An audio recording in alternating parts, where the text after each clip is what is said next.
नमस्कार मित्रांनो, स्वागत आहे आपल्या यूट्यूब चॅनलवर। आपल्या चॅनलवर नवीन असाल तर चॅनलला सबस्क्राईब करायला विसरू नका, जेणेकरून नवीन माहिती तुमच्यापर्यंत लवकरात लवकर पोहोचेल।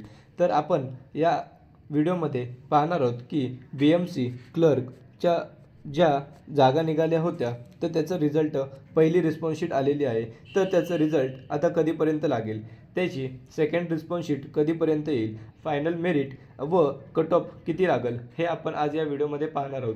तर मी काल BMC ऑफिसमध्ये कॉल केला होता, तर तेथे मला असं सांगण्यात आलं की BMC क्लर्कची सेकंड जी मेरिट लिस्ट आहे ती येत्या 15 तारखेच्या आत म्हणजेच 15 जानेवारीच्या आत लागण्याची शक्यता आहे आणि पूर्ण जो अंतिम निकाल येईल फायनल मेरिट लिस्ट ही फेब्रुवारीच्या पहिल्या आठवड्यात येण्याची शक्यता आहे आणि तेच पूर्ण त्यांची भरती प्रक्रिया ही फेब्रुवारी महिन्यात त्यांनी करण्याचं ठरवलेलं आहे।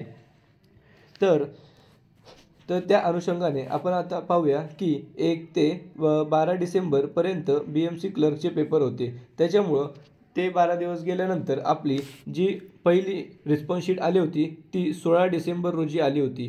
तर 16 डिसेंबरनंतर त्यांनी 16 ते 18 पर्यंत आपण रिस्पॉन्स शीट डाउनलोड करू शकत होतो आणि त्यांनी त्याच्यानंतर 16 ते 22 डिसेंबरपर्यंत करेक्शन आणि काही प्रश्न जर ते चूक असतील तर त्याच्यावर आपण आवाज उठवू शकतो असं त्यांनी सांगितलं होतं। तर त्यांनी त्या कालावधीसाठी 6 दिवसांचा वेळ दिला होता। तर 6 दिवसानंतर त्यांनी असं सांगण्यात आलं आहे की खूप असंख्य पोरांनी बहुतांश प्रश्नांवर आक्षेप उठवला आहे की हे प्रश्न चुकीचे आहेत, त्याच्यामुळं आत्ता response sheet second response sheet येण्यासाठी वेळ लागत आहे। परंतु मित्रांनो 15 जानेवारीपर्यंत दुसरी सेकंड लिस्ट येईल अशी त्यांनी मला कमिटमेंट केली आहे। तर त्याचबरोबर फेब्रुवारीच्या पहिल्या किंवा दुसऱ्या आठवड्यामध्ये फायनल मेरिट लिस्ट येणार आहे आणि डॉक्युमेंट व्हेरिफिकेशनसाठी ते फेब्रुवारीच्या एंडिंगमध्ये तर मित्रांनो आता आपण पाहणार आहोत की एक्सपेक्टेड कट ऑफ काय लागू शकतो।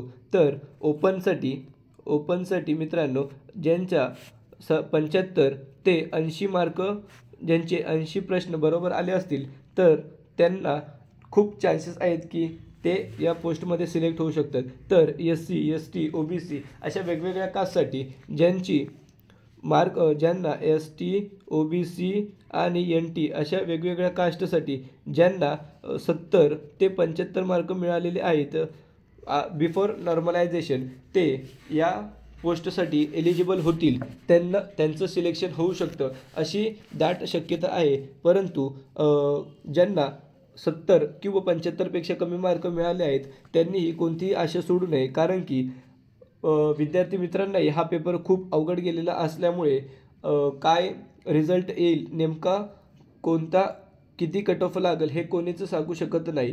त्याच्यामुळं मित्रांनो आता हे पेपर तर झालेले आहेत, परंतु आता येणाऱ्या खूप पेपर आहेत, त्याच्यामुळे तुम्ही त्या पेपरवर फोकस करा।